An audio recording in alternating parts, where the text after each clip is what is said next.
네, 재료 분석 및 조직학 김정기입니다. 두 번째 파트로 이제 적층결함에 대해서 설명을 드리다가 이제 적층결함 에너지를 설명드릴 차례인데요.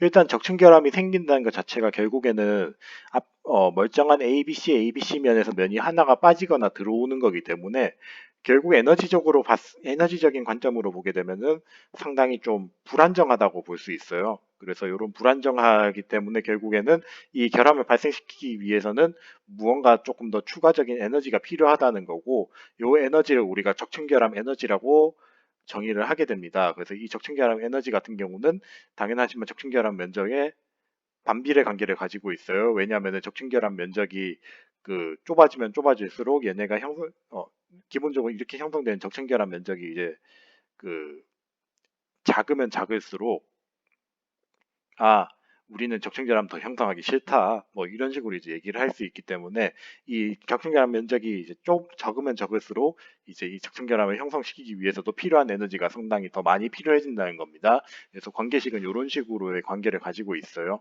그래서 이 관계를 보게 되면은 이제 적층결함의 면적이 좁으면 좁을수록 이제 적층결함 에너지가 높고, 이 적층결함 에너지가 높게 된다는 뜻은 이제 간격도 줄어들지만은 형성 자체도 거의 되지 않는다는 거고, 적층결함 에너지가 낮은 경우에는 적층결함 간격이 이제 증가되면서 이제 발생 빈도도 이제 같이 더 많이 형성이 될 수 있다는 거예요. 그래서 요 대표적인 재료들을 보게 되면은 알루미늄이 이제 제일 대표적인 적층결함이 형성이 잘 안 되는 재료고, 이제 타이타늄이라든지 이제 은 같은 재료들이 제일 대표적으로 적층결함이 좀 잘 형성된 재료들입니다. 그래서 이 적층결함 에너지에 따라서 결국에 이제 뒤에서 설명드릴 그 소재 변형기구가 바뀌기 때문에 이 개념 자체가 상당히 중요하다고 제가 말씀을 드렸고요. 그리고 네, 거기에 플러스로 이제 쌍정이란 개념이 나오게 되는데, 이 쌍정 같은 경우는 이제 원자면 두 개가 거울상을 가지는 구조라고 얘기를 했습니다. 그래서 다른 방위 관계에 비해서 좀 약간 원자 배열이 규칙적인 면을 가져서 좀 안정적인 에너지 상태를 가지고 있는 각도에서 요 특정 각도들이 있어요. 요 각도들에서 이제 쌍정이 형성이 되고, 이 규칙적인 원자 방위 관계를 보이기 때문에 경계면이 거울상이기 때문에 어떻게 나오겠어요? 좀 약간 선형적으로 쭉쭉 선 끄듯이 나오겠죠. 그래서 얘네들 같은 경우는 일반적으로 전이가 잘 이동하는 재료들에선 잘 안 나오고, 이제 슬리기가 좀 부족하거나 앞에서 같이 이제 적층결함들이 결국에 보게 되면 어떤 구조예요? 네, 거울상이죠. 그래서 이 적층결함이 잘 생기는 재료들, 쉽게 말해서 이제 적층결함 에너지가 낮은 재료들에서 잘 생기게 됩니다. 네, 그래서 이 정도 개념만 조금 알아두시면 될 것 같아요. 그리고 마지막으로 여기상 경계 같은 경우는 이제 뭐 서로 이제 원래 똑같은 상들로 이루어져 있는데, 얘들이 원자가 딱 하나 어긋나가지고 그 성장이 이루어지게 되면은 요 사이에서 대칭적인 면이 형성되는데, 이런 국부적인 대칭면들을 이제 이 국부적으로 대칭적인 면이 형성될 때 이제 여기상 경계라고 우리가 얘기를 하게 됩니다. 네. 그래서 네, 요렇게 이제 그리고 이제 마지막으로 이제 석출물 같은 경우는 이제 그 앞에서 봤던 화합물들이 이제 3차원의 구조로 이제 이런 식으로 존재를 하고 있었는데, 이런 식으로 있는 것들이 이제 금속 기지 안에 있을 때 우리가 이런 석출물이 형성됐다고 얘기를 하게 되고, 이 석출물들이 만약에 이제 아예 딴판의 구조를 가지고 있으면은 이제 뭐 연속적인 관계를 가질 수가 없는데, 구조가 좀 약간 비슷하고 사이즈가 어느 정도 작다고 가정을 하게 되면은 뭐 좀 약간 이런 식으로 뒤틀림이 있더라도 격자랑 연속적인 관계를 가질 수가 있어요. 그래서 이 연속적인 관계를 가지는 친구를 우리가 정합이라고 얘기를 하게 되고, 이 불연속적인 관계를 가지고 있는 친구를 부정합이라고 얘기를 하게 됩니다. 그래서 이 연속적인 것과 불연속적인 것에 의해서 나타나는 차이가 이제 뭐 기지의 뒤틀림 현상을 유발하느냐 안 하느냐도 있고, 전이의 이동을 어떻게 방해하느냐의 차이도 있기 때문에 상당히 중요한 개념이라고 얘기를 했습니다. 그래서 요 개념에 대해서 조금 석출 삼천결함에서 꼭 알아둬야 되는 개념이라고 생각을 하시면 되겠고, 네, 각각의 결함들에 대해서 한번 써머리를 했습니다. 그리고 그 다음으로 이제 제일 대표적인 현상이 이제 아까 봤던 이제 소성 변형을, 아까 이제 전이가 형성되는 이유 중 하나가 소성 변형이라고 했잖아요. 그러니까 소성 변형이 이루어진다는 뜻은 이제 그 원래 격자가 이런 식으로 있는데 힘을 쭉 줘가지고 서로 격자들이 쭉 이동하는 현상이잖아요. 엇갈림이 일어나는 거잖아요. 네, 이런 식으로 일어나게 되는데 이런 식으로 격자면이 일어날 때 원자면이 통째로 이동하는 할 수가 있을까요? 실질적으로 이게 전이가 없는 상태에서 이상적인 원자 이동을 하게 되면은 얘네들이 이제 격자 이동하는데 필요한 에너지가 상당히 많이 필요할 겁니다. 그래서 이런 식으로 에너지가 엄청 많이 필요하다는 걸 보여주기 위해서 이런 식으로 계산을 했는데 이게 실질적으로 실험적인 전단 능력과 비교를 해보게 되면은 이론값보다 굉장히 낮게 나타나요. 그래서 이런 낮은 전단 능력에서 변형이 일어난다는 뜻은 이런 식으로 원자면이 통째로 이동하는 게 아니라 하나 조금씩 이동한다는 거고, 요 하나하나 이동하기 위해서 제일 핵심적인 개념 중에 하나가 바로 전이였습니다. 그래서 이런 전이들이 이동하는 거를 쭉 패턴을 보게 되면은 우리가 앞에서도 설명을 드렸지만 카페트 이동하는 거랑 똑같아요. 네, 그 카페트를 뭐 하나를 통째로 이렇게 쭉 이동시키는 것보다는 이런 식으로 살짝 말아서 이동시키는 게 에너지적으로 조금 더 적은 힘이 필요하다는 거고, 그리고 이런 식으로 이제 전이 이동이 일어나는 전체 과정을 우리가 슬립 현상이라고 얘기를 하게 돼요. 그래서 이때의 슬립이 일어나는 면하고 방향을 이제 슬립 면하고 슬립 방향이라고 얘기를 하게 되는데, 어, 에너지적으로 생각을 해보게 되면 원자들이 제일 많은 데서 하나하나 톡톡톡 이동하는 게 널찍한 데에서 멀리 이동하는 것보다 훨씬 더 적은 에너지가 필요하겠죠.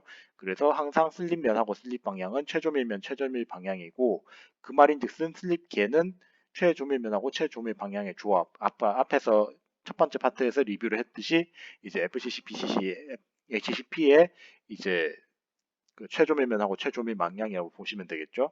네, 그렇게 꼭 아셔야 될, 그거를 꼭 네, 그거 꼭 기억하셔야 되고, 그리고 슬립 방향은 항상 슬립면 위에 존재를 해야 됩니다. 실제로 그렇죠. 최조밀 방향하고 최조밀면의 관계가 항상 면 위에 있죠. 최종의 방향이. 네, 그래서 그 부분 알아주셔야 되고, 이제 FCC, BCC, HCP에 대해서 리뷰를 했는데, 뭐 FCC 요거는 이제 앞부분에서 얘기를 했으니까 제가 스킵을 하도록 하고, FCC에서 제일 중요한 개념이 뭐냐면은 이런 식으로 이제 전체 전위로도 이동을 할 수 있지만은 실제로 이동하는 걸 보게 되면은 이런 식으로 앞으로 갔다가 돌아오는, 그러니까 부분전이 개념이 있다고 했어요.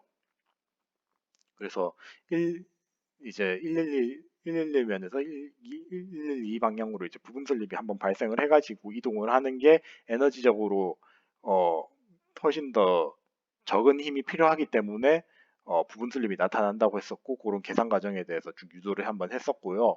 그리고 이런 식으로 이제 이동하는 시스템들을 하나하나 볼 수도 있지만 전체적인 시스템을 다 볼 수도 있을 거예요. 그래서 그 요 하나의 육면체 전체에서 나오는 슬립 시스템들을 모두 합하게 되면은 네, 이런 식으로 이제 사면체가 나오게 됩니다. 그래서 이런 식으로 이제 사면체가 나왔을 때 이제 FCC 안에서 나올 수 있는 모든 완전 부분 슬립을 한 번에 보여줄 수 있는 도면이 바로 톰슨 사면체라고 얘기를 하게 되고, 이 각각의 톰슨 사면체는 각 전이의 반응을 뭐 이런 식으로 이제 숫자로도 표현을 할 수 있지만은 알파벳으로도 쉽게 표현을 할 수 있다고 얘기를 했습니다. 그래서 요 슬립 시스템에서 보게 되면은 이제 전체적인 슬립 시스템의 개수는 총 하나, 둘, 셋, 하나, 둘, 셋, 하나, 둘, 셋, 하나, 둘, 셋 해서 12개의 슬립 시스템을 가지고 있고, 그 안에 부분 전이들이 어떻게 이동하는지를 한눈에 볼 수 있는 장점이 존재를 하기 때문에 요 사면체를 많이 본다고 했습니다. 그래서 요 FCC에서의 부분 슬립에 대해서 얘기를 하게 되는데, 요 부분 슬립이 형성됐을 때 제 핵심적인 개념 중 하나가 뭐냐면은 이제 원래 A였던 친구가 B로 가는 식으로 이제 그 적중결함이 이제 딱 형성이 되기 때문에 어, 실제로 이제 FCC에서의 전이 이동을 보게 되면은 이런 식으로 이제 거울 면상의 이동을 보이게 돼요. 부분 전이가 이동을 하게 되면은 그 말인즉슨 요게 결국에는 부분 전이 이동하는 게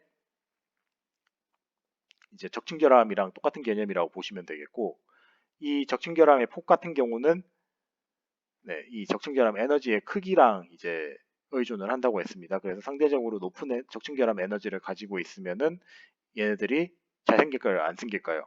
잘 안 생기겠죠. 왜냐하면 간격도 좁고 얘네들이 생긴 빈도 자체가 굉장히 적기 때문에 그렇고, 그리고 상대적으로 적층결함 에너지가 낮다고 가정을 하게 되면은 얘네들이 폭이 넓으니까 좀 잘 생기겠죠. 빈도도 높을 거고. 그래서 전이의 형성이 좀 쉽게 일어난다고 말을 할 수 있습니다.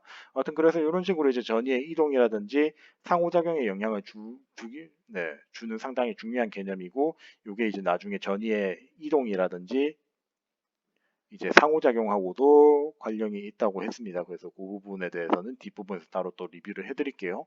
그래서 이런 개념들이 상당히 중요하고, BCC에서는 이제 보게 되면은 110 방향에서 111 방향으로 이제 슬립이 일어나게 되는데, 굉장히 극조온이라든지 고속 조건에서는 이제 아까 IBCDF 요 조건을 보셨죠? 여기서 이제 이런 식으로 쌍정이 일어날 수는 있긴 한데 잘 일어나지는 어, 잘 일어나지는 않습니다. 그래서 완전 슬립 요 부분에 대해서만 체크를 하시면 되겠고, 여기서 제일 중요한 건 뭐 BCC 방향에서 BCC에서 제일 중요한 거는 이런 식으로 111 면이 있다고 하면은 이 111 면을 중심으로 해가지고 이동할 수 있는 선택지가 굉장히 많아요.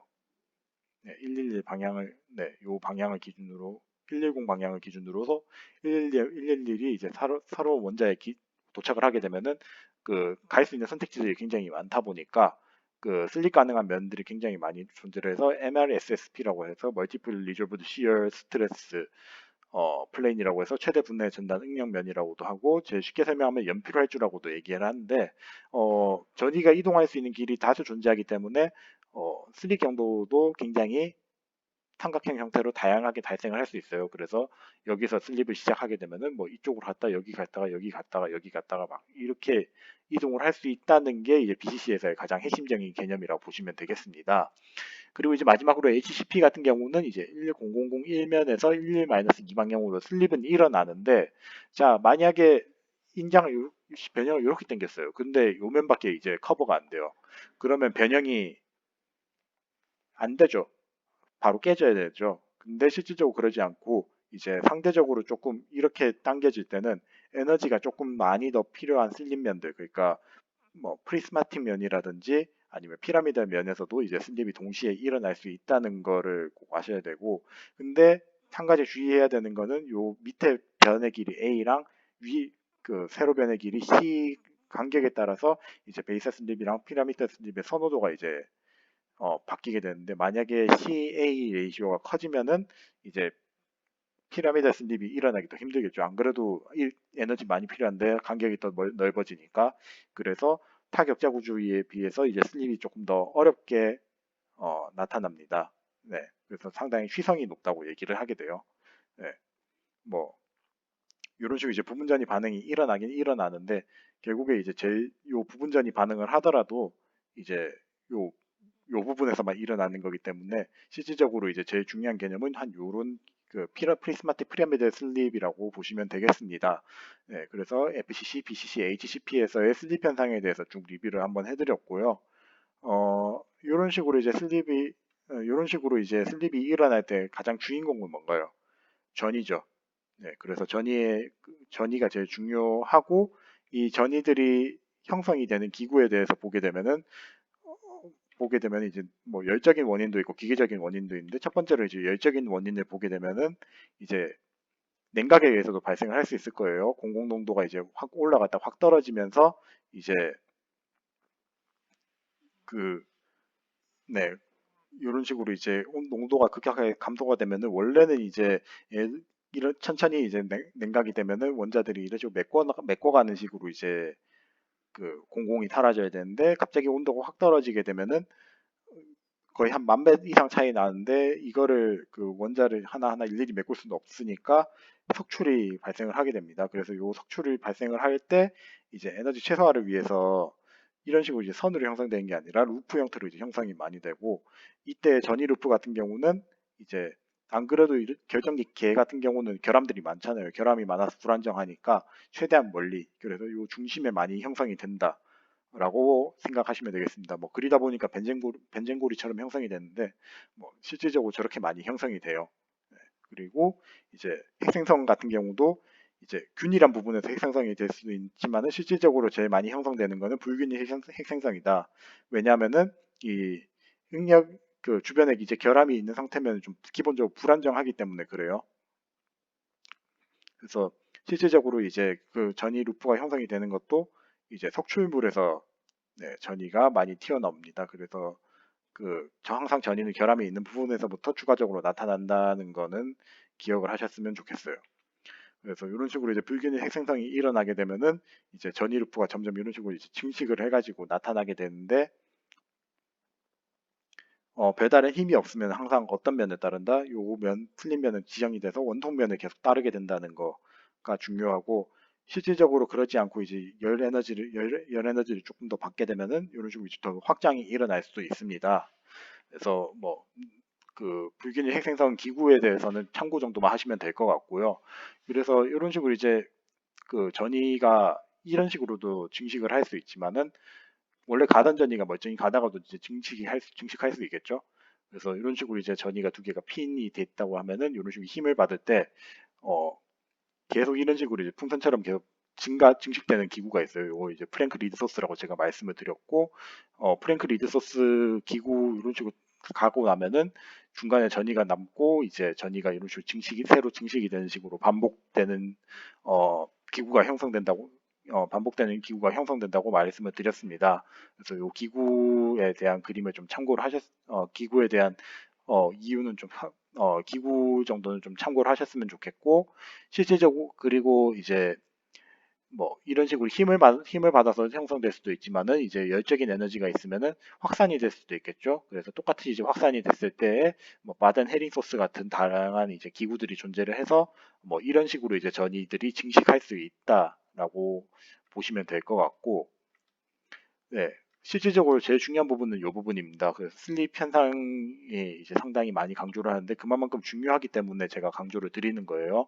그래서 뭐 슬립 같은 경우는 항상 이제 버거스 벡터 방향 기준으로 해가지고 전위선 이동하는 기준이 칼라전이 나선전이 다르고 이제 혼합전이 또 다르다는 건 아마 재료과학 시간 때도 봤을 건데 어 요 개념에 대해서는 다시 한번 좀 기억을 하셨으면 좋겠어요. 그래서 나선 전이가 힘을 받으면은 네, 이런 식으로 갔을 때 이제 힘 받으면은 전이선 수직 방향으로 이동하는 거랑 이제 칼날 전이는 이런 식으로 선이 이렇게 있을 때 버그 스펙터가 이렇게 있고 힘 받으면은 이제 버그 스펙터 방향으로 따라가는 거. 그리고 혼합 전이는 요거 두 개 혼합한 힘으로 이동한다는 거 정도는 기본 중에 기본이니까 잘 꼭 아셨으면 좋겠고 그리고 전이의 속도 같은 경우도 뭐 상온에서는 뭐 좀 되게 느린데 그 느린 와중에서도 칼날 전이가 나선 전이보다 더 빠르게 이동한다고 했어요. 예, 그리고 당연히 전단 강도가 강해지면 강해질수록 속도도 증가하고 온도 증가하면은 전이 이동 속도 증가하겠죠. 왜냐하면은 확산되는데 필요한 힘이 줄어드니까 고속도로처럼 막 이동할 수 있을 거예요. 그래서 이런 개념들에 대해서 간단하게 설명을 드렸고 그리고 교차 슬립에 대한 개념에 대해서도 제가 설명을 드렸습니다. 교차 슬립 같은 경우는 이제 환승한다고 했죠. 지금 FCC의 경우만 봐도 이제 요 베타면이랑 델타면이 있다고 하면은 이 두 개의 면이 요 슬립을 공유를 하고 있죠. 그 말인즉슨 이런 식으로 이제 슬립을 하고 있다가 요 면을 따라서 이렇게도 슬립을 할 수 있다는 겁니다. 그래서 이제 그 전이가 활주 중에 다른 방향의 슬립면을 타고 이동하는 현상이라고 보시면 되겠고 FCC는 이제 톰슨의 사면체에서 이제 슬립 방향이 서로 다른 슬립면을 공유하기 때문에 좀 전이가 쉽게 슬립을 타고 이동이 가능하고 그리고 BCC 같은 경우는 이제 네, MRSSP라고 해가지고 그 연필활주 곡선에서 이미 슬립면들이 여러 방향을 가지고 있죠. 그래서 동일 슬립 방향에서 해당되는 모두의 이제 교차 슬립이 가능하기 때문에 삼각형 모양으로 교차 슬립이 일어난다고 제가 말씀드렸습니다. 그래서 첫 번째로 이제 FCC에서 교차 슬립을 보게 되면은 기본적으로 이제 뭐 아무리 스태킹 폴트 에너지가 높다고 하더라도 이제 부분 전이가 조금 버그 스펙터적으로 유리하기 때문에 부분 전이로 활주하는 게 더 유리하다고 했어요. 근데 앞에서의 톰슨 사면체를 보게 되면은 부분 전이 상태에서는 교차 슬립이 가능한가요? 안 되죠. 결국에는 다시 합쳐져야 됩니다. 완전 전이로 합쳐져서 이제 슬립이 일어나야 되기 때문에 이제 완전 전이로 잘 합쳐지는 친구들이 교차 슬립이 잘 되겠죠. 그렇죠? 그래서 그 완전 전 그래서 그래서 교차 슬립의 정도가 스태킹 폴트 에너지에 비례를 영향을 받게 되는데 스태킹 폴트 에너지가 낮으면은 이 둘 사이에 폭이 넓으니까 이거 낮은이고 네 높은이에요. 그래서 그 폭이 넓으니까 그 교차 슬립이 어떻게 써요? 얘네들이 합쳐지기에는 너무 힘들죠. 그래서 교차 슬립이 어려운 반면에 스킨 폴트 에너지가 높을 경우에는 얘네들 폭이 좁으니까 뭐 얘네들끼리 다시 합쳐지는 것 자체가 그렇게 힘들지 않겠죠. 그래서 상대적으로 교차 슬립이 좀 쉽게 발생을 하게 됩니다. 네, 그래서 이런 개념들에 대해서 여러분들이 학습을 하셨고요. 네, 그래서 FCC의 스프링 폴트 에너지의 차이에 따라서 교차 슬립이 얼마나 어떻게 일어날지에 대해서도 예상을 해볼 수 있습니다. 그리고 그 다음으로 이제 상승 현상에 대해서 이제 학습을 했는데 상승 현상 같은 경우는 이제 힘에 의해서 일어나는 게 아니라 공공이라든지 원자들이 이제 확산하게 되면은 이제 막 어느 시점에 이동하다 보면 이제 이쪽에서 좀 불안정하잖아요. 지금 불안정하니까 여기를 채울 수가 있을 거예요. 채워서 이제 그 온도 채워서 이제 그 선이 이동하는 현상인데 이건 온도 의존성이 있는 현상이겠죠. 그래서 상대적으로 이제 고온에서는 이제 그 공공 확산이 이제 충분히 많이 일어나기 때문에 얘네들이 좀 쉽게 왔다 갔다 할 수 있는 반면에 저온에서는 얘네들이 확산이 잘 안 되기 때문에 뭐 거의 잘 안 일어나서 이제 원래 이쪽 도로를 따라가야 되는데 그러지 못하고 이쪽 도로를 따라가다 이쪽 도로를 따라가는 게 상승 현상인데 그러지 못하고 다시 돌아오는 식으로 이제 차이가 발생을 하게 됩니다. 자, 그래서 이런 식으로 이제 그 치환이 발생을 하게 되는데 공공이해 방면 원자의 이제 취한 형태에 따라서 이제 상승이라든지 하강의 이제 차이가 발생을 하게 되고 이런 식으로 이제 상승 하강이 발생을 하게 되면은 이제 네, 이 확산 움직임에 따라서 이제 전이들이 이제 추가적으로 상호작용을 할 수 있거든요. 네, 이런 식으로 이제 이런 식으로 이제 전이가 위로 올라갔다 아래로 내려갔다 하면은 이제 서로 다른 전이선하고 이제 부딪힐 수가 있는데 이 부딪히는 거에 따라서 이제 조그라든지 킹크라는 개념이 이제 존재를 하게 됩니다. 그래서 조그 같은 경우는 이제 상승 현상에 의해서 전이가 슬림면 밖으로 이제 이동하는 현상이고 킹크는 이제 상승하긴 하는데 그러니까 동일한 슬림면에서 이동하는 현상이에요. 그래서 뭐 요런 그 조그 킹크 개념은 이제 뒤에서도 더 설명을 드릴 테니까 어 드리긴 할 건데 뭐 이런 열적인 이유로도 조그라든지 킹크가 이제 발생을 할 수 있다라고 생각을 하시면 되겠습니다. 네, 그래서 전이의 이동은 이런 식으로 이제 슬립을 기반으로 해서 교차 슬립이 상당히 중요한 개념이었고 이제 상승에 대해서 살짝 말씀을 드렸고요. 이제 다음으로 전이 상호작용에 대해서 말씀을 드릴 건데 뭐 이 부분 같은 경우는 이제 사실 응역장 개념 자체가 2학년 때 설명드리기는 어렵기 때문에 뭐 이런 식으로도 이제 이런 개념이 존재하는구나 정도만 아시면 될 것 같고 그리고 이제 전이 교차가 사실 제일 중요한 부분인데 이제 서로 다른 이제 승인면에서 전이가 이런 식으로 이제 교차를 하게 되잖아요. 그러면은 얘네들이 어떻게 된다고 했었죠? 전이들이 땅 부딪히면서 버거 스펙터먼 크기만큼 이제 서로 영향을 받게 되고 네. 요게 이제 제일 중요한 개념이에요. 그래서 버스 벡터 크기만큼 이제 영향을 받게 된다는 거. 그리고 이 전위 교차가 일어났을 때 그 서로 다른 슬림 면에서 활주가 가능하냐 불가능하냐에 따라서 이제 추가적으로 이제 전이가 이동할 수 있는지 불가능한지가 이제 결정된다고 말씀을 드렸습니다.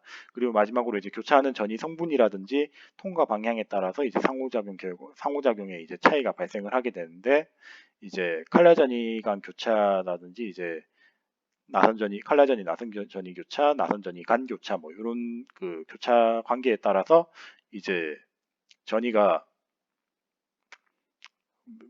이런 식으로 이제 활주가 가능한지 불가능한지가 좀 약간 대략적으로 결정이 되거든요. 그래서 그런 그 것들에 대해서 제가 그 리뷰를 한번 해드렸고요. 그래서 칼날 전이 같은 경우는 정리를 하자면은 뭐 이런 식으로 이제 조그가 위에 그림과 같이 형성이 되더라도 활주에 큰 영향을 주지 않는다는 거고 그리고 나선전이 같은 경우는 이런 식으로 있다고 하면 그 칼날전이 나선전이가 부딪히면은 이제 나선전이는 이제 이동이 불가능하고 나선전이가 교차를 하더라도 나선전이는 이동이 불가능하다. 그래서 나선전이의 조그가 형성된 부분은 이제 전이의 이동 방해가 발생을 한다고 했습니다. 그래서 쉽게 말하자면 칼날전이는 거의 대부분 뭐 큰 활주에 큰 영향을 받지 않지만은 나선전이는 좀 영향을 많이 받는다라고 정리를 하시면 되겠습니다.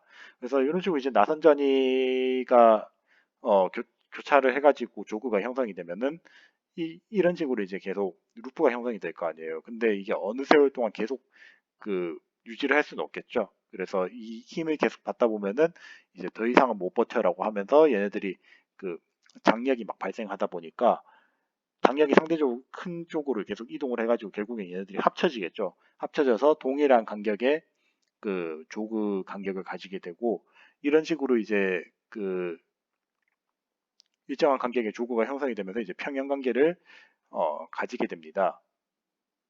네, 그래서 이런 식으로 이제 교차가 형성된다, 교차될 수 있다고 제가 말씀을 드렸었고, 이런 식으로 이제 교차가 되다 보면 이제 최종적으로 나타나는 산물이 뭔가요? 그, 지금 앞에서는 이제 원자면들이 하나밖에 없었는데 얘네들이 점점 합쳐지면 원자면들이 여러 개가 이제 합쳐질 수 있겠죠. 그래서 이런 식으로 이제 그 한 개의 슬립면 이상의 큰 간격을 가진 조그를 이제 슈퍼저그로 얘기를 하게 되고, 이 조그의 크기에 따라서 이제 그 여기 같이 붙잡혀 있는 원자들이 붙잡혀 있는 그 전위선들이 어떻게 이동하는지가 달라진다고 했어요. 그래서 전위선이 작으면 그냥 얘를 끌고 가는 게 더 유리하다고 말했고, 전위가 좀 약간 애매한 길이면은 얘들이 밑에 전이랑 위에 전이랑 이제 서로 반발력이 좀 있다 보니까 이동을 잘 못해서 이제 서로 그냥 그 독립적으로 움직이다가 이제 반발력이 존재해서 유전식으로 타넘지는 못한다고 했는데 얘네들이 조그가 더 길어지게 되면은 그마저도 이제 무시할 수 있고 그냥 나풀나풀 이제 마음대로 이동을 할 수 있어서 뭐 이런 식으로 네, 자유롭게도 이동할 수 있다고 했습니다. 이게 이제 인터미디어트 조그의 제 대표적인 예시고요. 네, 그래서 이런 식으로 이제 차이가 존재를 한다는 것 역시도 말씀을 드렸습니다. 네, 그래서 이런 조그의 형성 원인은 이제 이중 뭐 이런 식으로 존재를 하는데 앞에 개념만 좀 사실 아시면 될 것 같아요. 그래서 전이 간의 상호작용이랑 이제 슈퍼조그 개념, 전이 간의 상호작용 개념에 대해서는 좀 간단하게만 설명드렸습니다. 왜냐하면 이 개념 자체가 상당히 좀 쉬운 개념은 아니에요. 사실 이거를 제대로 설명하기 위해서는 응력장애라든지 이제 전이론 관련된 내용들이 좀 들어가야 되는데 이 부분은 사실 대학원 과정에서 커버를 해야 되는 내용이다 보니까 사실 지금 이제 입문 단계잖아요. 입문 단계부터 이런 거를 하게 되면은 좀 난이도가 높기 때문에 뭐 이런 것들이 있다 정도만 좀 소개를 하고 넘어갔습니다. 자, 그래서 이런 식으로 이제 그 결함에 대해서 다시 한번 쭉 리뷰를 다시 한번 해드렸어요. 그래서 1, 2, 3차원 결함들에 대해서 리뷰를 한번 하고 이제 뭐 전이의 슬립에 대해서 또 다시 한번 리뷰를 했는데 요 슬립을 우리가 슬립이 일어날 땐 결국에 뭐가 필요해요? 힘이 필요하죠. 에너지가 필요합니다. 그래서 이 에너지를 커버하기 위해 에너지를 주기 위해서는 뭐 열적으로도 줄 수 있지만은 물리적으로도 줄 수 있을 거예요. 그래서 상대적으로 슬립이 좀 낮은 에너지로도 잘 되는 친구들 같은 경우는 강도가 낮을 때 또 이제 강도가 좀 적게 필요할 거고 슬립이 좀 어렵게 일어난 친구들은 강도가 높게 필요할 겁니다. 그 말인즉슨 요 슬립이라는 개념이 이제 재료의 특성하고도 이제 연관이 된다는 거고 그리고 만약에 이 슬립을 잘 방해를 할 수 있으면은 네, 재료의 특성이 바뀌겠죠. 그래서 마지막 파트에서는 요 슬립과 특성 간의 관계 그리고 어떻게 방해를 하면은 특성이 제어가 되는지에 대해서 알아보고 이 특성 제어를 위해서는 결국에는 이 방해하는 요소들이 조직하고 관련이 되어 있는데 요 조직을 어떻게 변화시킬 수 있는지에 대해서 다시 한번 리뷰를 한번 하도록 하겠습니다. 그러면은 이번 파트에 대한 내용은 여기까지 하도록 하고 마지막 파트에서 뵙도록 하겠습니다. 감사합니다.